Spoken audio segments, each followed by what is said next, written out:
예, 잠언 9장 10절입니다. 다 같이 합독하겠습니다.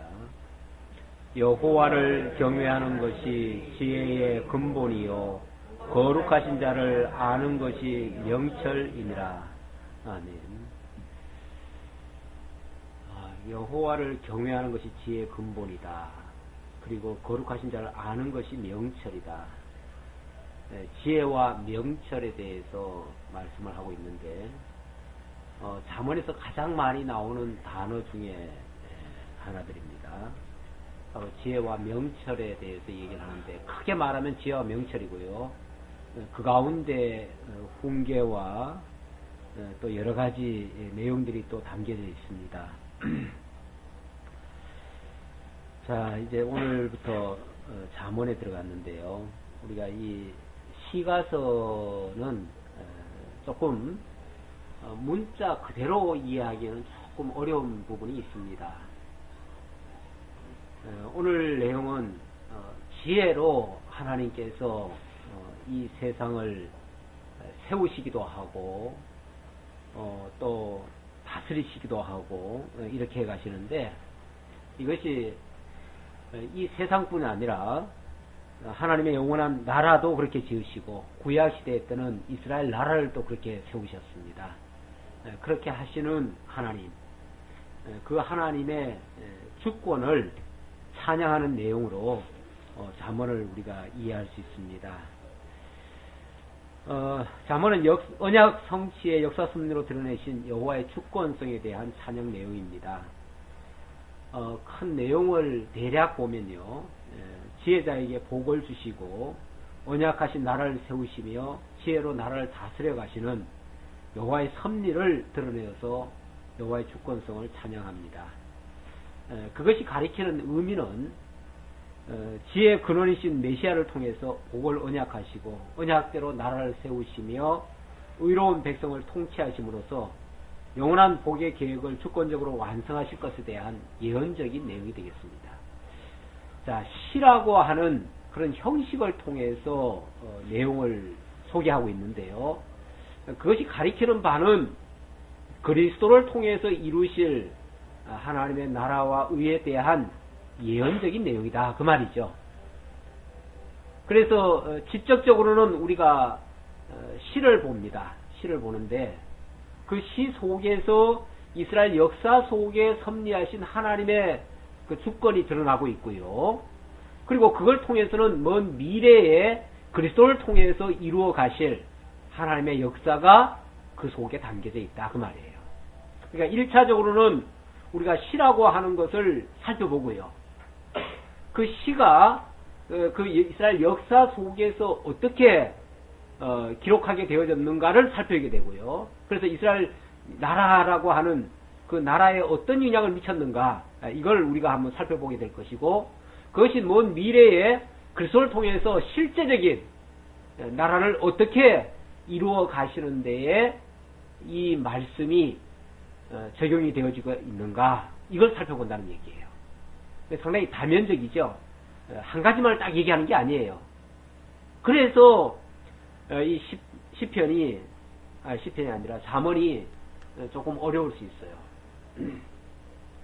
제가 이 잠언을 이제 들어가면서 사실 욥기에서부터 그렇습니다. 이 시가서는 다 사실은 좀 어렵다고 그래요.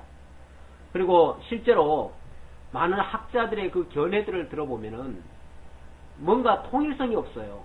아직까지 이것이다라고 분명한 답이 없어요. 그게 참 난감하죠. 그렇게 보면은, 야, 이 성경이 우리에게 주어진 지가 벌써 몇천 년이 지났는데, 몇천 년이 지나도록 어떻게 성경이 무슨 뜻인지를 아직까지 제대로 몰라가지고 헤매고 있는가 싶을 정도예요. 제가 이 잠언에 대한, 그 사상들을, 주장들을 제가 조금 소개를 먼저 하려고 그러는데요. 성경을 좀 합리적으로 보는 사람들이 있습니다. 합리주의자들은 성경을 축자 영감된, 다시 말하면 하나님의 감동으로 기록된 그런 하나님의 말씀으로 보지를 못하고 여기저기서 편집한 그 짜집기 문서라고 생각을 합니다. 그래서 단편적인 창작 문학으로 보고 심지어는 뭐 지어낸 어떤 그런 이야기 정도로 그렇게 생각을 합니다. 그래서 인생의 삶을 유익하게 하는 도덕적인 규범이며 이성적인 정신을 일깨우는 자극제라고 그렇게 생각하는 경우가 상당히 많습니다. 제가 두 사람의 그 예를 하나 좀 들어보겠는데요. 자유주의자인 에드워드 J. 영이라는 사람이 주장한 말입니다.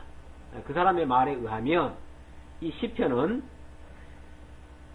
여러 가지 그 문헌들을 참고로 해서 이걸 편집을 했대요. 편집을 했는데 주로 어디서 많이 가져왔는가?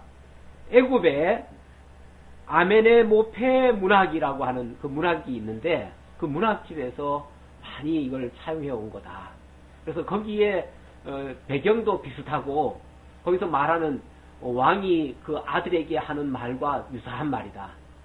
그러니까 애굽이라고 하는 나라가 원래 거대한 제국이고 거기는 강력한 왕이 있잖아요. 그 왕이 자기 아들들을 잘 통치하기 위해서, 잘 가르치기 위해서 적어놓은 그런 글에서 많은 내용을 따왔다는 거죠. 따와가지고 우리 성경에다가 이렇게 편집을 해놨다는 거예요.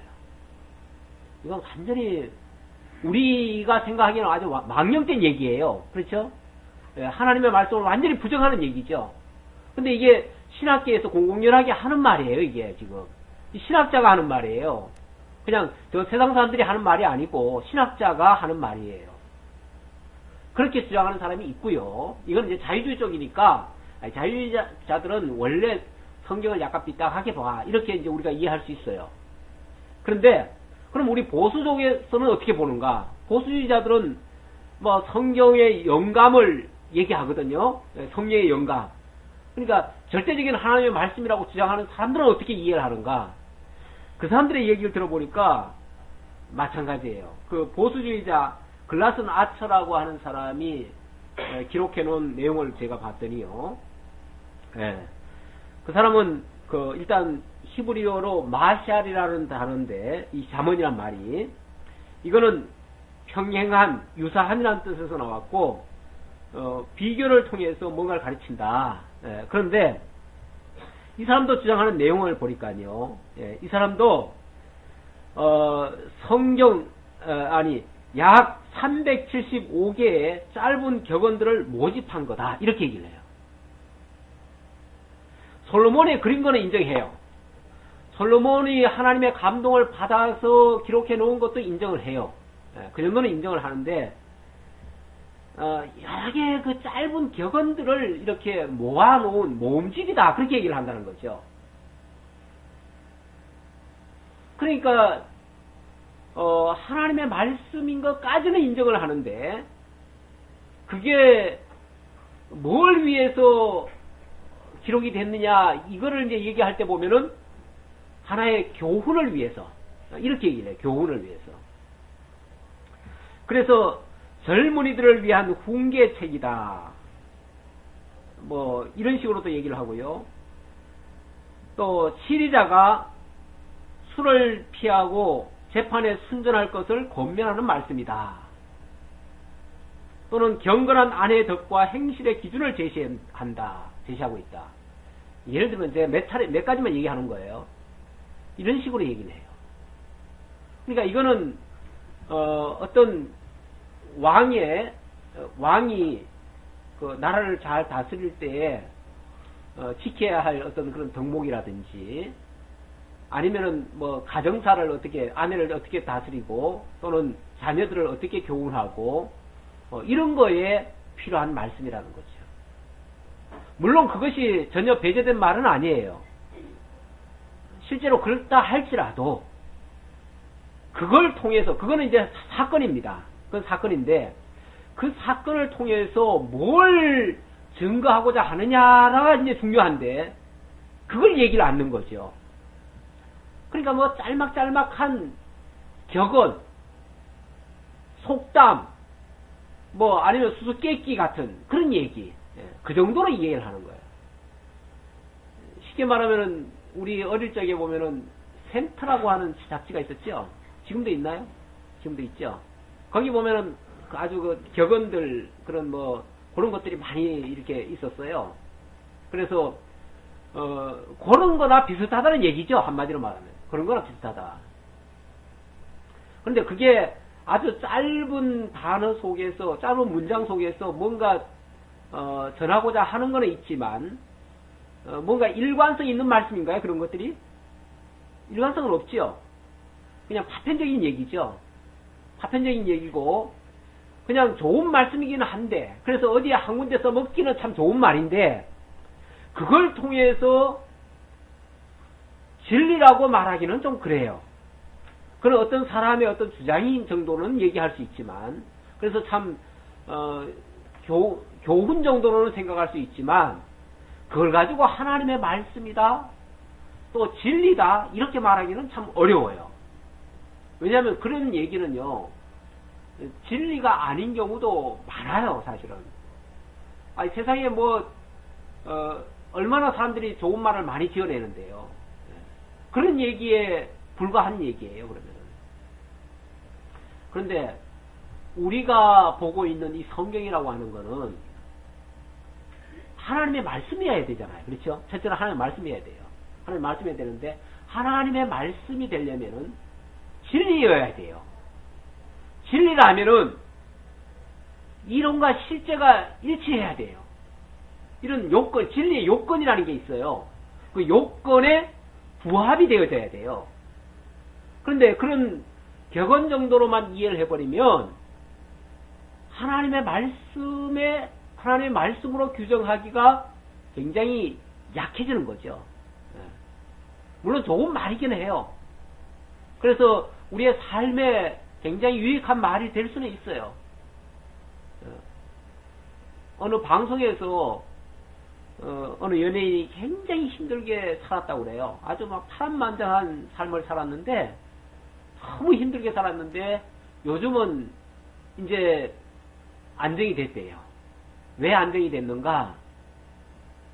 교회에서 시편과 잠언을 계속 읽으라고 그래가지고 시편과 잠언을 읽고 이제 그 교훈을 받아가지고 그래서 이제는 안정이 됐다는 거예요. 참 유익하죠. 맞아요. 시편이나 잠언을 읽으면 뭔가 지혜가 번뜩이는 게 있어요. 틀림없이. 그리고 우리 삶에 매우 유용할 수 있어요. 그래서 그 교훈하시는 분들이 대부분 보면은 그 젊은이들에게 교훈할 때 잠언을 읽으라고 그래요. 저도 직접 들은 바가 있는데 뭐 잠언을 한 30번 정도 읽어라. 그러면 완전히 지혜자가 될 것이다. 뭐 그렇게 얘기를 하는 경우도 들어봤는데, 그러니까 이 세상 살아가기에 이 세상을 똑똑하고 현명하게 살아가는데 필요한 말씀이 담겨져 있다는 거죠. 그런 쪽으로 받는 거죠. 거기서 실제 중요한 것은 거기서 하나님을 만나야 되거든요. 원칙은. 그렇죠. 잠언이 하나님의 말씀이라면 하나님을 가르쳐야 그게 진짜 하나님의 말씀인데, 하나님을 가르치는 것이 아니라 세상 살아가기에 유익한 그런 걸로 이제 사용을 하는 거죠. 물론 그것도 불필요하다는 얘기는 아니지만 그게 잠언의 목적이 돼서는 안 되는 거죠. 그렇잖아요. 네. 나는 지금 원칙을 얘기하는 거예요. 네. 잠언에 뭐 불필요하다는 얘기거나 아니면은 교훈이 없다는 얘기를 하는 게 아니고, 교훈도 있고 다 있지만 다 필요하지만 그러나 그런 용도로 쓰라고 준 말씀은 아니다 그 말이죠. 근본적으로 하나님의 말씀이다. 하나님의 말씀에는 진리의 요건을 갖추고 있다. 거기에는 뭐 밑도 끝도 없는 그냥 이런 단편적인 얘기가 아니고 뭔가 거기서 하나님의 역사를 설명하고자 하는 그런 아주 중요한 내용이 담겨져 있다. 물론 형식은 짤막짤막한 속담이나 격언 같은 모습이 맞습니다. 그건 맞아요. 그건 뭐 있는 그대로니까. 그래서 문학적 형식을 띠고 있는 건 사실이지만 그렇다고 해가지고 하나의 문학 작품으로 그칠 얘기는 아니다 그 말이죠. 하나님은 당신을 계시하시고 당신을 언약하실 때에 이 세상의 모든 것을 다 동원을 하셔서 다 사용을 하셔요. 사람도 아주 특성 있는 사람을 다 사용하시고요. 이 세상에 있는 모든 작품도 다 사용하셔요. 아니, 세상 나라도 사용하시고 정치도 다 사용하셔요. 그러니까 하나님을 벗어난 이야기는 없어요, 원래. 넓게 말하면 그래요. 넓게 말하면 그런데, 그렇다고 해가지고 성경이 뭐 정치를 얘기하거나 문학을 얘기하거나 그걸 얘기하는 건 또 아니에요. 그걸 하나님이 사용을 하신 거지. 하나님 계시의 방편으로 쓰신 거지. 그거 자체가 아니다 그 말이죠. 그런 의미에서 성경을 성경적으로 이해를 해야 된다. 성경적으로 이해를 해야지. 그렇지 않으면 우리가 자칫하면 세상적인 글 보듯이 볼 수도 있다. 그래서 내용상 몇 가지 문제를 지적하자면, 이걸 너무 사람들의 그 삶에다 적용하는 거, 이거는 약간 경계를 할 부분이다. 첫 번째로 그 내용상 문제점을 보면 성도의 삶에다 자꾸 적용하려고 교회에서 의뢰이 그렇게 얘기를 하죠. 내용 지도자들이. 그래서 잠언을 현자들의 경언이나 하나님이 인간에게 요구하는 어떤 행위의 규범서 정도로 이해하는 경우가 많은데, 그것은 성경을 전체적으로 보지를 못하고 이렇게 각 장, 각 절을 갖다가 낱낱이 분해해가지고 따로따로 이해한 결과가 되겠습니다. 그래서 조심할 때 우리가 이 잠언을 보면서 해석할 때 주의할 것이 너무 단편적으로 보지 말 것. 단편적으로 보다 보면 전체를 놓쳐요. 전체를 놓쳐요. 만약에 이걸 가지고 성공적인 삶을 위한 지혜나 도덕적인 규범서로 정리해서 우리의 인간의 그 자유의지, 그걸 발동시켜 가지고 그걸 억지로 지켜가게 하는데 목적을 둔다면, 이거는 자칫하면은 위선과 맹목적인 신앙을 낳을 수가 있어요.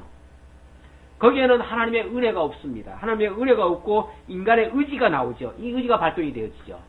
그러다 보니까 이 말씀을 통해서 뭔가를 하는 것 같은데 굉장히 힘든 거죠. 왜냐하면 인간의 의지로 하려고 하니까. 그래서 평강을 잃고 하나님의 은혜가 없는 그런 상태가 되어집니다. 성경 해석의 문제도 대두되는데요.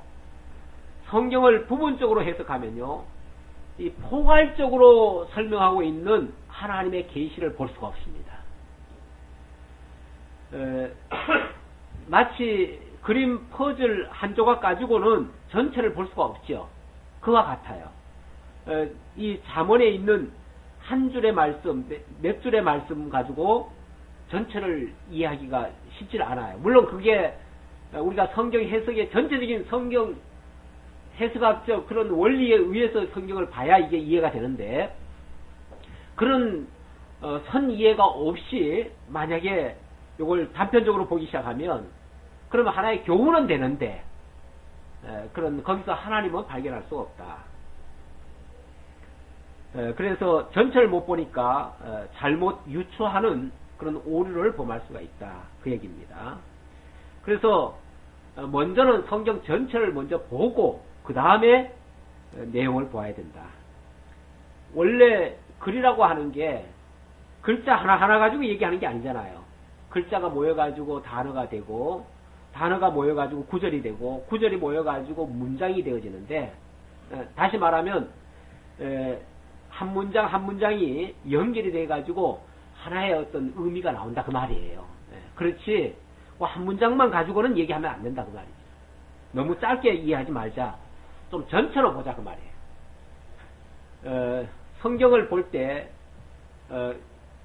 일부에서는 기납법적 연구를 하는 사람들이 있습니다. 기납법적 연구라는 거는 하나하나를 쪼개놓고 그걸 통해서 위의 것을 찾아내자는 거예요. 그걸 기납법적이라고 그래요. 기납법적이라고 그러는데, 기납적으로 보면요, 보는 사람이 만약에 10사람이 본다. 10사람이 보면요, 전부 다 결론이 딴 데로 납니다. 요거 가지고 해석하는 사람, 요거 가지고 해석하는 사람 다 해석이 제각각이 나와가지고 나중에 가보면 결론이 없어요. 결론이 없어요. 그러면 10사람이 10가지 해석을 다 해버려요. 그 대표적인 게 그 제목 설교들 아닙니까? 제목 설교하는 사람들 보면은 성경은 한 구절 읽어놨는데 똑같이 읽어놓고 전부 다 주제가 다릅니다. 제목이 달라요. 제목이 다르고 뿐만 아니라 그것을 가지고 풀이할 때도 보면은 원투쓰리가 다 달라요. 결국은 전하고 싶은 사람 마음대로 전하는 꼴이 돼버려요. 결과적으로는. 그러니까 하나의 똑같은 답이 나와야 원칙인데 그렇지 못하다는 거죠. 그래서 성경을 볼 때 그런 식으로 보기 시작하면 막 중구난방이 되니까 오히려 위에서부터 아래를 내려다보듯이 전체를 보고 전체 속에서 각 부분을 살펴야 된다. 이걸 연역법적이라고 합니다. 연역법적으로 성경을 보아야 된다. 우리는 연역법적으로 성경을 이해를 합니다. 물론 기납법적도 전혀 안 보는 건 아니죠. 연역법으로 보고 기납법적으로 그걸 확인해가지고 맞는지를 확인하는 거죠. 그러니까 그거는 검증으로 하는 것이 그걸 살피는 근본 원리로 찾는 건 아니다. 근본은 연역법적으로 보고 기납법적으로 확인하는 이 작업을 동시에 합니다. 그래서 연역법과 기납법을 응용을 한다. 그렇게 말씀드릴 수 있고요. 신학 사상 문제도 대두되는데요. 성경을 왜 보느냐? 성경은 뭘 얘기하고 있느냐?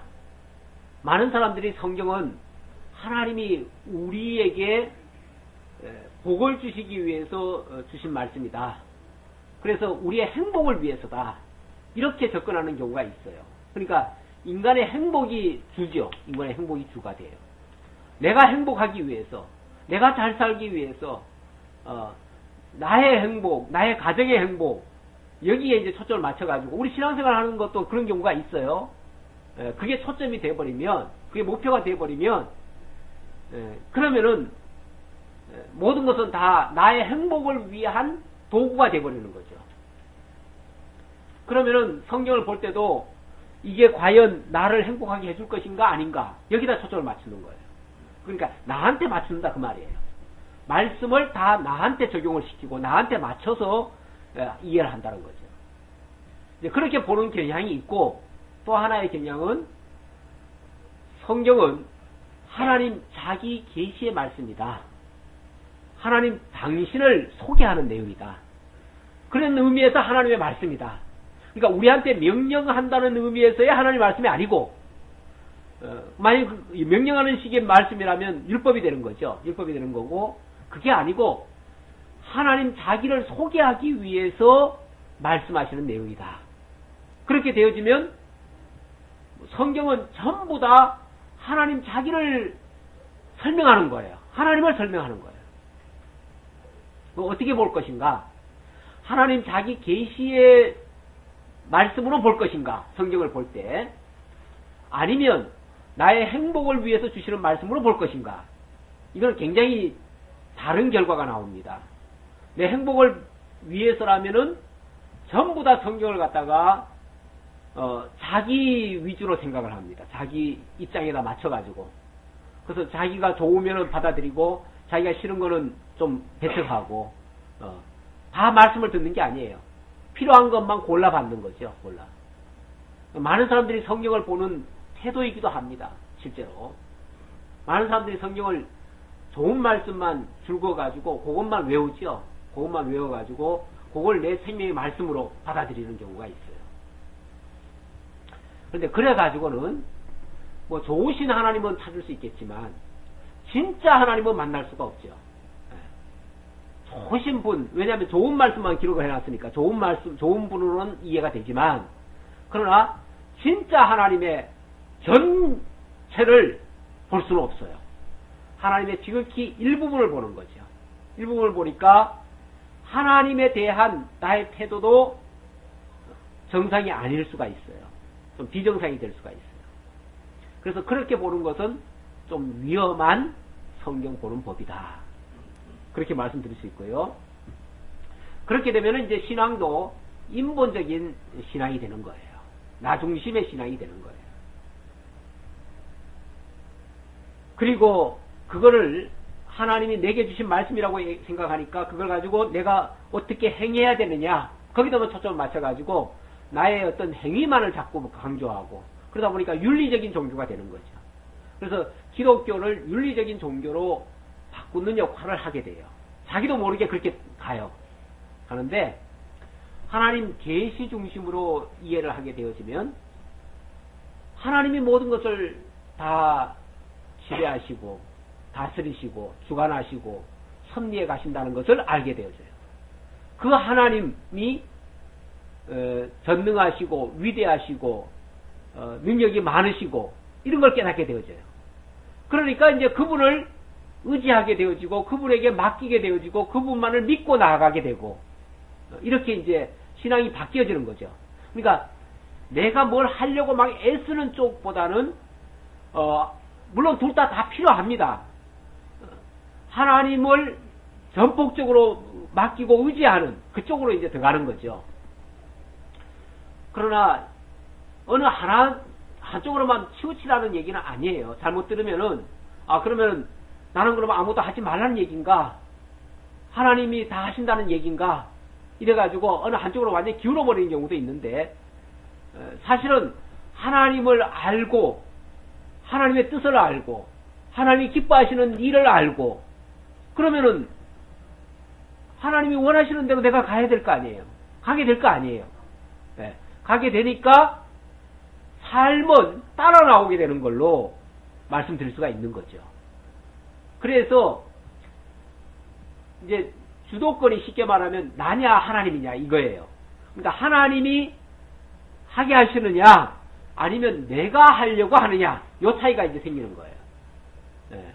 그 생각에 따라서 그 판단에 그 신학 이거 이제 신학 문제인데 그 신학에 따라서 인본주의가 되기도 하고 신본주의가 되기도 하는 거예요. 네. 그래서 하나님을 전제로 해서 하나님이 해가시는 일을 배우게 되면 그러면은 이제 나의 삶이 그쪽으로 이제 기울게 되는 거죠. 그렇게 방향이 가는 거죠. 그렇게 이제 되는데 이 잠언은 잠언을 이제 그러니까 하나님의 말씀인데 하나님의 말씀이 나에게 명령하는 말씀인가 아니면 하나님 자기를 드러내는 말씀인가 이걸로 이제 구분해서 볼 때 우리는 하나님이 자기를 계시하는 말씀으로 봤습니다. 그렇게 되어지니까 이 성경을 통해서 내게 이렇게 살라라는 말씀보다는 먼저 하나님이 이렇게 하신다는 걸 먼저 깨닫게 되어집니다. 깨닫게 되어지고 그 결과가 나로 하여금 그렇게 살게 하신다. 이렇게 이제 결론은 그렇게 나오는 거죠. 결론은.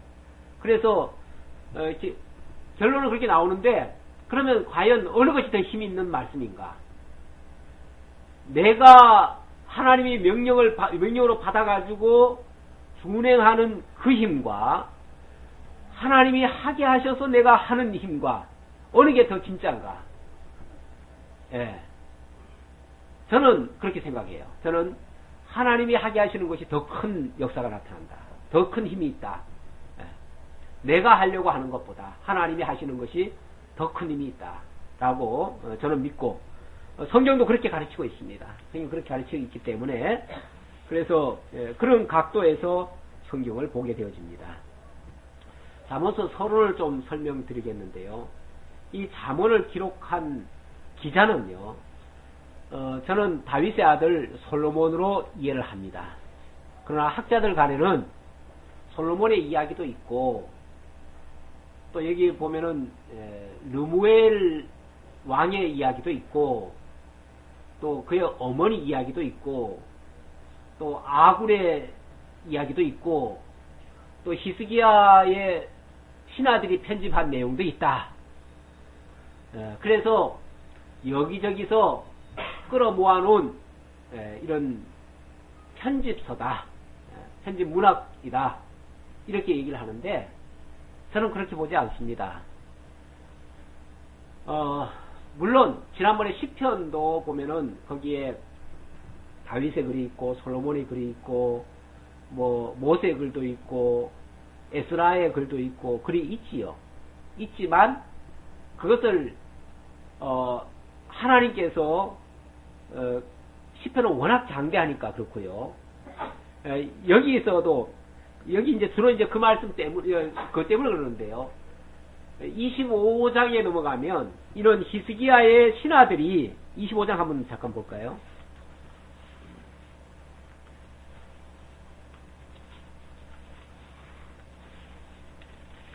25장 1절에 보면 이것도 솔로몬의 잠언이요.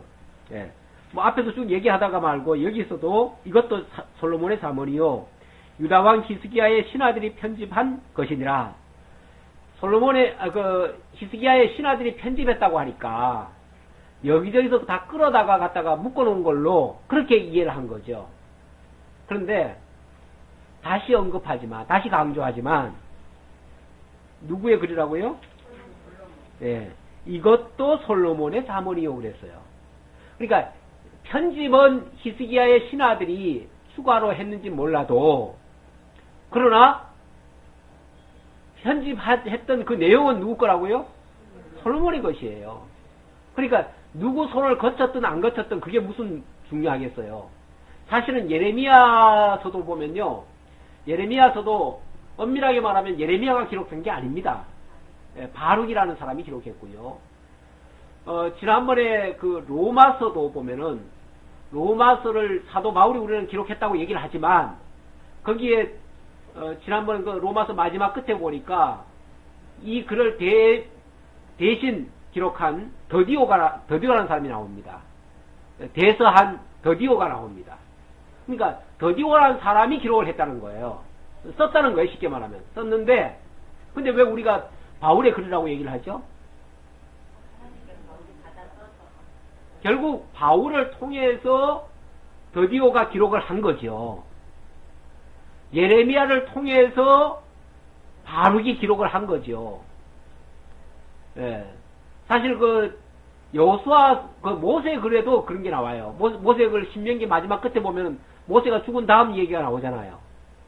모세가 죽었는데 어떻게 모세가 글을 썼겠냐? 그래가지고 학자들은 그걸 가지고 따져요. 모세가 죽었으면 모세가 못 쓸 거 아니에요.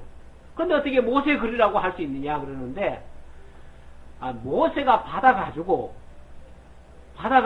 그 여호수아를 통해서 준 말씀이면 여호수아가 썼다 할지라도 모세 글이죠. 무슨 뜻인지 아시겠죠? 네. 그러니까 누구 손을 거쳤든 간에 결과적으로는 솔로몬을 통해서 주신 말씀이다 그 말이에요. 그러니까 거기에 뭐 누가 나오고 어쩌고 해도 다 솔로몬을 통해서 하나님이 주신 말씀이다. 왜 제가 이 말을 강조를 하냐면 안 그러면요 자꾸만 이게 어디서 주워 모아놓은 그냥 막 잡동사니 뭐처럼 얘기를 하니까 그게 아니라는 걸 제가 강조하기 위해서 하는 말이에요. 자, 그리고 솔로몬이 기록을 했으니까 당연히 주전 한 1000년경에 기록된 말씀입니다. 지금으로부터는 한 3000년 전 이야기입니다. 제가 아까 9장 10절을 읽어드렸는데 요절로 삼으려고 그 절을 읽었습니다. 여호와를 경외하는 것이 지혜의 근본이요 거룩하신 이를 아는 것이 명철이라. 결국 여호와를 경외하게 하고 거룩하신 자를 알게 한다. 그러니까 경외한다는 말은 어떻게 보면 목적에 해당되는 얘기죠. 그리고 그를 알게 한다. 이 계시한다는 얘기죠. 하나님을 계시하는 내용이다. 결국 하나님을 알게 하려는 것이 이 성경의 근본 목표예요. 그렇죠? 근본 목표예요. 그래서 우리한테 교훈 주려는 게 근본 목표가 아니에요. 교훈 주려는 의도도 있어요. 없는 게 아니에요. 있어요. 있지만 그건 과정적인 목표예요. 근본적인 목표가 아니에요. 과정적인 목표예요. 기록하게 된 동기는요. 하나님의 언약하신 다윗 왕국이 망하지 아니하고 영원히 존속하게 하시려고. 이게 이제 역사 속에서 나오는 얘기입니다. 역사 속에서 하나님께서 약속하신 다윗 왕국 있잖아요. 그 다윗 왕국이 무너지지 아니하고 영원히 존속하게 하시려고 그렇게 기록하게 하신 말씀입니다. 그래서 그 다윗 왕국이 세워지고 그 다윗 왕국이 존속되어지고 영원히 통치되어지는 그러한 내용들이 잠언서 속에 가득히 담겨져 있어요. 왜 다윗 왕국이 망하지 않아야 되는가? 하나님께서 다윗에게 영원하리라고 약속을 하셨기 때문에 그렇습니다. 이 기자인 솔로몬은요, 초기에 하나님을 경외했습니다. 그리고 하나님께로부터 엄청난 선물을 받았어요. 그 선물 받은 것이 뭐냐면, 하나님이 솔로몬에게 그랬죠. 내가 너에게 무엇을 줄고 했을 때, 이 부족한 종에게 이 큰 나라를 맡겨주셨으니 제가 무슨 힘으로 이 백성들을 다스리겠습니까? 그러면서 하나님 지혜를 주십시오 그랬어요. 지혜를. 그랬더니 하나님이 너무 기뻐하시면서 뭐 우리는 보통 네 소원이 뭐냐 그러면은 뭐 당장 돈 좀 주시고 당장 뭐 건강하게 오래 살게 해주시고 뭐 이런 거 구하잖아요. 그런데 어떻게 그런 거 하나도 안 구하고 지혜만을 구하느냐. 그러시면서 지혜뿐만이 아니라 다른 부와 명예와 영광을 다 주셨어요. 그러니까 결국은 이 말은 지혜를 얻으면 지혜가 근원이기 때문에 지혜 속에 뭐가 있다는 거예요? 다른 모든 거 다 있다는 얘기예요. 결국 근본을 찾으면, 근원을 찾으면 나머지들은 다 따라오는 것들이다. 이런 이제 아주 귀한 교훈이 그 속에 담겨져 있는 얘기예요. 그러니까 참것을 찾아야 돼요. 참것. 참. 그러니까 여기서는 참것을 갖다가 지혜라고 얘기를 했어요. 그러니까 지혜를 찾아야 돼요. 그 지혜가 결국 모든 것에 만물의 그냥 근원이 되는 거예요. 실제도 그렇고요. 실제. 그런데 문제는 이 지혜만 있었으면은 괜찮은데 부와 명예와 모든 영광까지 다 얻었잖아요. 심지어는 뭐 막 이방 땅에서 여자들까지 막 종국으로 바쳤잖아요. 그러다 보니까 한 1000여 명의 여자를 막 거느리게 됐어요. 그런데 이 외국 여자들이 전부 다 오면서 그냥 온 게 아니라 우상을 또 다 하나씩 가져왔잖아요.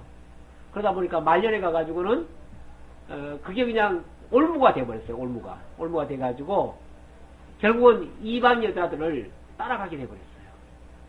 이방 여자를 따라가니까 마치 어리석은 짐승이 도수장에 끌려가듯이 목매에서 끌려가듯이 끌려가 버렸어요. 그러니까 뭐가 돼요? 나라가 망하는 거죠. 결국 나라가 분국이 되어져요. 이걸 통해서 결국 그것도 물론 과정적으로는 그런 일이 발생했지만 그것도 하나님이 지혜를 잃어버리면 또는 어리석은 것을 찾으면은 이렇게 멸망한다는 걸 보여준 거예요. 그렇죠? 하나님 당신을 계시해 준 거예요. 예. 그러면서 하나님이 지혜자를 통해서 나라를 세우기도 하지만 미련한 자를 통해서 나라를 무너뜨리기도 하신다는 것을 보여준 거예요. 그래가지고 지혜자와 미련한 자가 교차해서 나와요. 나오면서 지혜자는 이걸 따르고 미련한 자는 이걸 따라요. 그래가지고 완전히 패망의 길로 가는 것도 함께 나와요. 이거는 그 시대만 그걸 교훈하는 말씀이 아니라 오고 오는 세대들에게 그 말씀을 가지고 원리를 설명하는 거예요. 원리를. 근본 원리를. 그래서 거기서 이제 발견한 것은 솔로몬이 발견한 것은 처음에는 자기가 뭐 잘되고 막 그러니까 자기가 마치 자기가 잘돼서 자기가 훌륭해서 그렇게 된 줄로 착각을 했죠. 그래서 교만해지는 거죠. 그랬는데 알고 보니까 결국 하나님의 절대 주권에 의해서 되어진다는 것을 알게 된 거예요. 그래서 진짜 중요한 것은 하나님 경외하는 것이 최고다. 하나님 경외하는 것이 진짜 지혜 중에 지혜다라는 것을 교훈하기 위해서 기록하게 했습니다. 이 잠언의 특징을 좀 보면요. 특징이 여러 가지가 나옵니다. 일단 잠언이라는 말의 뜻은 속담들, 격언들이라는 뜻입니다. 마샬이라고 그러고요. 경계가 되는 짧은 말들이라는 뜻인데 이 마샬이라는 의미에는 비교라는 뜻이 있습니다. 비교라는 뜻이 있어가지고 이 잠언서는 전부 다 어떻게 보면 비교가 돼 있어요. 비교 또는 대꾸 형식으로 기록이 돼 있어요. 비교와 대꾸 이걸 통해서 그 자체를 설명하는 게 아니라 그걸 가지고 뭔가를 지금 설명하려는 거예요. 그러니까 비교하는 그 자체를 보지 말고 비교가 가리키는 거를 찾아야 돼요. 그게 이제 진짜 본문을 이해하는 거예요. 제대로 이해하는 거예요. 성경을. 예를 들면 비교하는 걸 보면요. 지혜와 어리석음을 비교하고요. 하나님과 인간을 비교하고 의인과 악인을 비교하고 생명과 죽음, 말과 혀, 근명과 나태, 법과 이웃, 부요와 빈곤, 겸손과 교만, 아내와 이방 계집 이런 것들을 이제 비교를 하는데 이런 걸 통해서 뭔가를 지금 설명하려고 합니다. 근데 요걸 가지고 사람들이 언뜻 보기에 이렇게 하면 망하고 이렇게 하면 흥한다는 얘기구나. 그러니까 나는 이렇게 해서 흥해야지. 이렇게 이제 받는 거죠. 이렇게 받으면 다이렉트로 뭐가 되는 거죠? 내게 주는 교훈으로 받는 거죠. 근데 너무 쉽게 그냥 그렇게 접근을 해요. 잠언을 보면서. 요게 이제 사실 하면 함정에 빠지는 거예요, 우리가. 그걸 물론 그 의도도 있어요. 없는 건 아니에요. 그러나 그거는 부가적인 교훈이지, 직접적인 교훈이 아니다, 그 말이에요. 직접적인 거는 그걸 통해서 그렇게 하시는 하나님을 가리킨다, 그 말이에요. 그렇게 하시는 하나님을 가리키고, 그 하나님을 배우게 되어지면 우리가 이렇게 지혜롭게 살게 된다, 그 말이에요.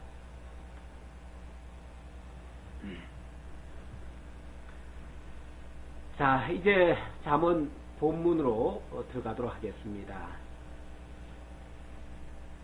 잠언 먼저 1장 1절로부터 6절까지에서는 잠언에 대한 서론이라고 할 수 있는데요. 먼저 저자를 밝히고 다음에 잠언을 가르치는 목적과 결과를 가르치는데 그렇게 하시는 이유는요, 여호와의 주권성을 찬양하게 하기 위해서입니다. 1장 1절입니다. 다윗의 아들 이스라엘 왕 솔로몬의 잠언이라. 본서의 기자가 다윗의 아들 이스라엘 왕 솔로몬임을 밝히고 있습니다. 이 솔로몬은 일평생 3천 잠언을 지었다고 합니다. 굉장히 지혜로운 거죠. 그러니까 우리가 참 좋은 말, 참 훌륭한 말, 영원히 새길 만한 말, 이런 말 몇 개만 만들어내도 참 훌륭하다고 그래요. 그렇죠? 그래서 유명한 사람들이 몇 마디 해놓은 거 있잖아요. 그런 것들이 정말 몇천 년을 지나면서까지 빛이 나고 있어요. 그런데 몇 마디만 해놔도 그런데 솔로몬은 3천 잠언을 지었다고 그래요. 3천 잠언을 지었으니 그 3천 잠언의 내용을 보면요, 삼라만상을 안 건드린 게 없어요. 하다못해 이제 동식물들부터 해가지고 저 전체까지 모든 걸 다 설명을 하고 있어요. 그걸 통해서 전 우주를 주관하고 다스리시는 하나님을 소개한 거예요, 사실은. 솔로몬이 얘기한 거는. 그러니까 단순히 꽃을 얘기했다고 해가지고, 솔로몬이 꽃 얘기했다고 해가지고 꽃을 설명하려는 게 아니에요. 그 꽃을 주관하신 하나님을 지금 소개하고 있는 거예요. 그러니까 하나님이 지혜를 주셨을 때 솔로몬이 그렇게 정말 지혜로웠던 거죠. 지혜를 받으니까, 하나님의 지혜가 들어오니까 인간이 지혜로워지는 거죠. 참 지혜가 되는 거죠. 지혜자가 되는 거죠. 그래서 3천 잠언까지 지었다. 그래서 이거는 단순한 재치 있는 속담이나 격언이 아니고 지혜의 근본이신 하나님을 깨달아 알게 하고 여호와의 주권성을 찬양하기 위한 그러한 계시의 책이다. 자, 그러면은 이 잠언을 기록해서 오늘 우리에게까지 전해준 그 목적이 있어요. 그 목적과 그 결과에 대해서 먼저 언급하고 있는데요. 2절 봅시다. 이는 지혜와 훈계를 알게 하며 명철의 말씀을 깨닫게 하며 지혜와 훈계를 알게 하고 명철의 말씀을 깨닫게 한다. 이게 근본적인 목적이 됩니다. 지혜와 훈계를 알게 하고 명철의 말씀을 깨닫게 한다. 결국 여호와를 깨달아 알고 경외케 하려는 데 있다. 그 말씀과 같은 얘기예요. 하나님이 근원적으로 하나님이 어떤 분이신가를 알게 해주는, 그걸 알게 하기 위해서 지혜와 훈계를 알게 한다. 지혜라고 하는 것은 이제 지혜가 무엇이고 훈계가 무엇이고 명철이 무엇인가 이런 것들 좀 알아야 되는데, 이 지혜라고 하는 말은 원래 호쿠마라고 합니다.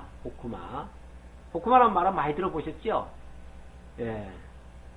하나님께서 창세전에 작정하신 뜻, 그 뜻을 따라서 천지를 창조하고 언약해내고 이렇게 하시는 총체적인 하나님의 그 섭리, 경륜, 이런 것들을 분별하는 마음입니다. 그러니까 사실은 이 지혜는요, 인간에게 있는 게 아니에요. 인간에게 있는 게 아니고 하나님께 있는 겁니다. 영원한 계획이 하나님께 있는 거잖아요. 그렇죠? 영원한 그 언약이 하나님께 속한 거잖아요. 우리한테 있는 게 아니잖아요. 우리는 그 하나님께 있는 그 지혜가 훈계로 우리에게 왔을 때, 그때 우리가 깨닫게 되어져요. 네, 깨닫게 되어져요. 그러니까 그 지혜라고 하는 것은 근원적으로 하나님께 있는 거예요. 하나님께 있는 거예요. 그 하나님께 있는 것이 우리에게 교훈으로 되어집니다. 교훈. 그래서 두 번째는, 그러니까 지혜와 교훈을 훈계라고 그랬죠. 지혜와 훈계를 알게 하며 그랬는데, 지혜와 훈계, 그 지혜는 하나님께 있는 것이고 하나님께 있는 것을 인간들에게 알게 해주는 것이 훈계입니다. 훈계예요. 어떻게 알게 하는가? 알게 하기 위한 방법이 징계와 책망, 교훈, 이런 것입니다. 그러니까 하나님의 말씀이 우리들에게 주어질 때에 때로는 징계의 형식으로, 때로는 책망의 형식으로, 교훈의 형식으로 주어지는데, 그게 결국은 우리한테 다 깨닫게 하기 위한 방편들이에요. 그걸 통틀어서 교훈이라고 그래요. 아니, 훈계라고 그래요. 훈계라고 그러고, 그렇게 되어지면 우리에게서 무엇이 나타나는가? 하나님을 아는 지식이 나타나는 거죠. 그리고 하나님을 아는 지식에서부터 깨달아가지고 우리가 그 마음을 이해하게 되어져요. 하나님을 이해하게 되어져요. 그 이해하게 되어지는 상태를 성경에서는 뭐라고 그러냐면 명철이라고 그래요. 명철. 그러니까 지혜와 훈계가 하나님께로부터 온 것이라면, 그렇게 해서 내가 하나님을 아는 지식이 발생되어지고, 그로 말미암아 내가 하나님을 이해하게 되어지는, 하나님을 깨닫게 되어지는 상태가 되어져요. 그걸 명철이라고 지금 얘기를 하고 있어요. 그래서 근본 목적이 이거예요. 지혜와 훈계를 알게 하며 명철의 말씀을 깨닫게 하며, 여기까지가 근본 목적이에요. 그 근본 목적을 이루려고 지금 이 말씀을 주셨는데, 결국은 하나님을 알고 하나님의 뜻을 알고 하나님이 어떠한 분인지를 깨닫는 거, 그거 알게 하려고 이 말씀을 주셨다, 그 얘기예요. 그게 근본 목적이라는 거예요. 그러면 그 다음 말씀은 뭔가? 3절의 내용은요, 이 과정적인 목적이에요. 그 근본적인 목적을 알게 하면 부수적으로 내게 만들어지는 결과물이에요. 내게에서 나타나는 거죠. 나타나는 건데, 그것이 바로 뭐냐면 과정적인 목적인데, 지혜롭게, 공의롭게, 정의롭게, 정직하게 행할 일에 대하여 훈계를 받게 하며, 이게 이제 과정적으로 우리에게서 나타나는 거예요.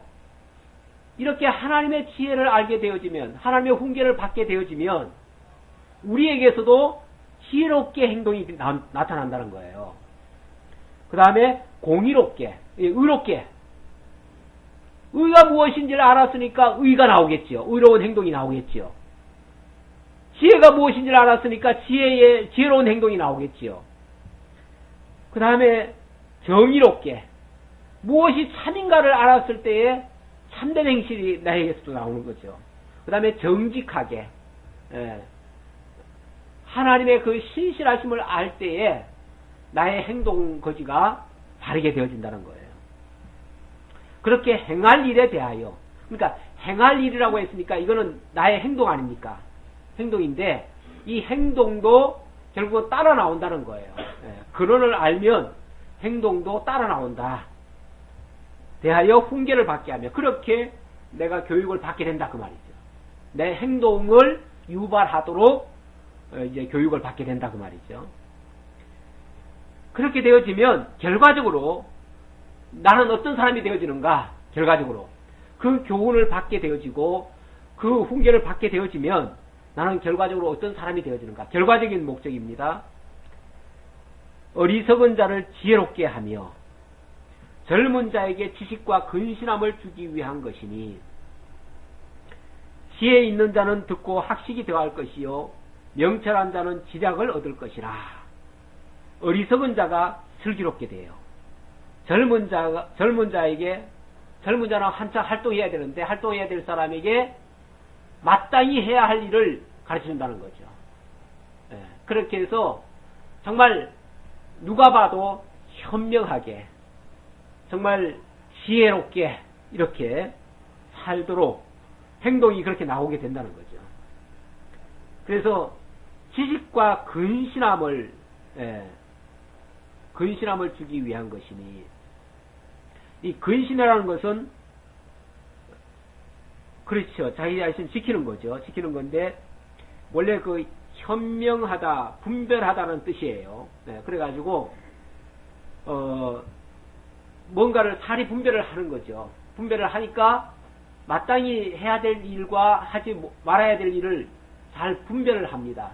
그래가지고 할 일을 하게 되고 하지 않을 일을 참게 되고, 사람들이 모든 일을 가만히 보니까요, 잘못 판단해가지고 성급하게 행동하다가 일을 그르치더라고요. 대부분은 보면 그래요. 그러니까 제대로 근신을 못하는 거죠. 또 모략이라는 단어가 또 나왔는데, 모략이라는 뜻은 하나님의 뜻에 의한 계획의 의미입니다. 이건 뭐 다른 말로는 지도, 지시, 상담, 조언 뭐 이런 것도 다 모략에 해당된다고 그러는데, 그러니까 이제 하나님의 뜻을 제대로 알아가지고 내가 올바른 계획을 세우는 거죠. 내가 올바른 계획. 모략이라는 게 어떤 계략 같은 거 아닙니까? 그렇죠? 계략 같은 거. 좀 다르게 표현하면 계략인데, 나의 어떤 설계가 되는 거죠. 내 인생의 설계. 그게 내가 어떻게 모략을 세울 것이냐. 이런 거는, 하나님을 어떻게 아느냐에 따라서 나오는 거예요. 그러니까 근원을 알면 근원에서부터 다 파생되는 거예요. 전부 다. 그러니까 이게 다 각각의 얘기가 아니에요. 사실은. 가만히 보면은 다 각각의 얘기가 아니라 다 거기에 기초한 얘기예요.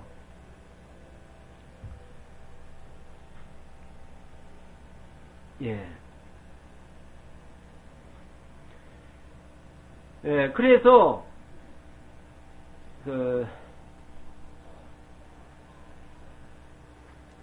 잠언은요, 여호와 하나님의 영원한 작정과 뜻, 그게 이제 근본 지혜라고 말씀드릴 수 있고요. 그 지혜로 말미암아 이제 훈계가 이루어지고, 그 훈계에 의해서 하나님을 아는 지식이 만들어지고, 그 하나님의 지식에 의해서 내가 명철해지고, 내가 이제 깨달아져가지고 명철해지고, 그러니까 그 명철함 때문에 내가 이제 사리분별을 제대로 해가지고 근신도 하고 모략도 세우고, 근신은 어떻게 보면 좀 소극적이라면은 모략은 적극적으로 이렇게 할 수 있는 거죠. 이렇게 해서 내가 정말 하나님의 사람답게, 정말 지혜자답게 그런 모습으로 나타나게 되어진다는 얘기죠. 이 모든 것의 근원은 결국은 지혜가 되겠습니다. 지금 목적을 얘기를 했는데, 인생에서도 이제 목표가 없으면은 사람은 삶을 무가치하게 살게 됩니다. 어떤 사람은 일평생 살아놓고 마지막에 가서 내가 왜 살았는지 모르겠다고, 난 지금까지 해놓은 게 뭐 있냐고 이렇게 생각하는 사람이 있어요. 이 사람은 목표 없이 산 사람입니다. 그냥 먹고 사는 데에만 급급해가지고 살아왔다면, 그 먹고 산다는 게 먹고 살긴 했지만 그게 참 허무한 거예요. 너무 허무한 거예요. 내가 일평생 이것만 먹거리만 위해서 살아왔는가 싶지요. 그러니까 허탄한 마음이 들어요. 이거는 사실은 목표 없는 삶을 살아서 그래요. 근데 그 목표도 세상적인 것에다 목표를 줬으면은 그 세상적인 것은 이 한계가 있잖아요. 예.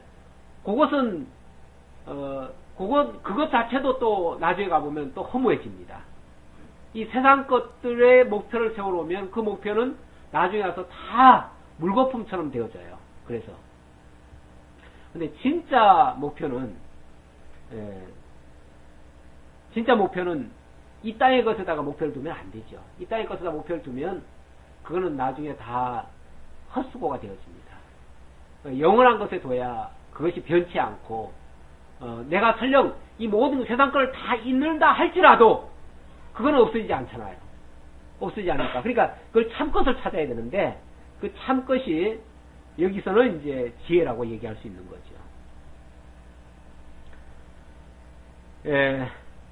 5절에 다시 한번 보면요. 지혜 있는 자는 듣고 학식이 더할 것이요, 명철한 자는 지략을 얻을 것이라. 여기 모략이 아니라 지략이라고 그랬네. 지략을 얻을 것이라.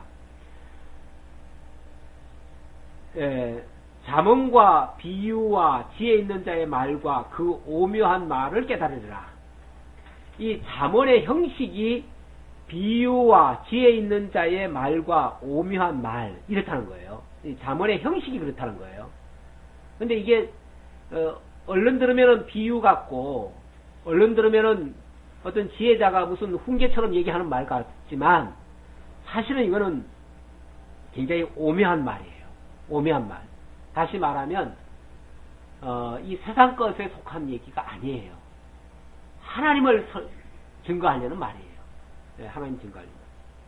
그리고 지혜 있는 자가 듣고 학식이 더하고 명철한 자가 지략을 얻는다는 말은요, 아무나 듣고 받을 수 있는 말씀이 아니라 지혜자만이 받을 수 있다는 뜻이기도 해요.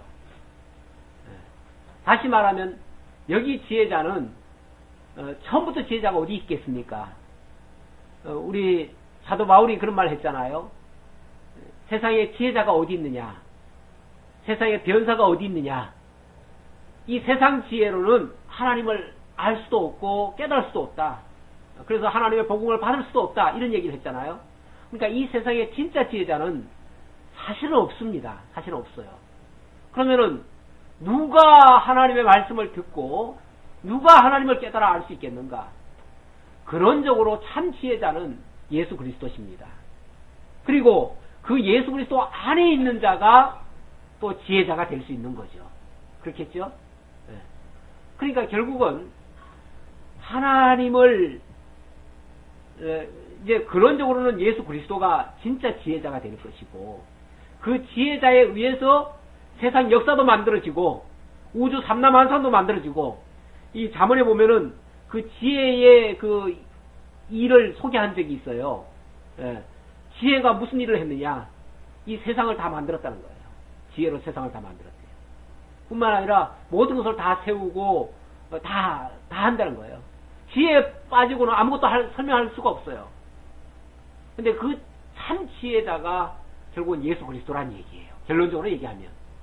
그리고 그 그리스도 안에 참여한 자들이 결국은 이 말씀을 받고 이 말씀을 깨달아서 지혜롭게 될 자들이죠. 결국 거기에 하나님의 택한 백성들이 해당되는 얘기겠죠. 오늘은 이 잠언의 기록, 이제 서론적인 얘기 통해서 잠언의 어떤 목적, 이 기록의 목적까지를 살펴봤습니다. 기도하겠습니다. 아버지 하나님 감사합니다. 오늘 저희들에게 아둔하지만 하나님께서 잠언을 통해서 참 지혜가 무엇인지, 또 지혜에 참여하는 길이 어떤 길인지 한번 일깨워 주시고, 우리로 하여금 참 지혜를 알게 하시고 참 지혜로 역사하신 하나님을 깨닫게 하시오니 참으로 감사드립니다. 이러한 믿음 가지고 우리도 정말 지혜로운 자 다 될 수 있도록 함께 해 주옵소서. 예수님의 이름으로 기도하옵나이다. 아멘.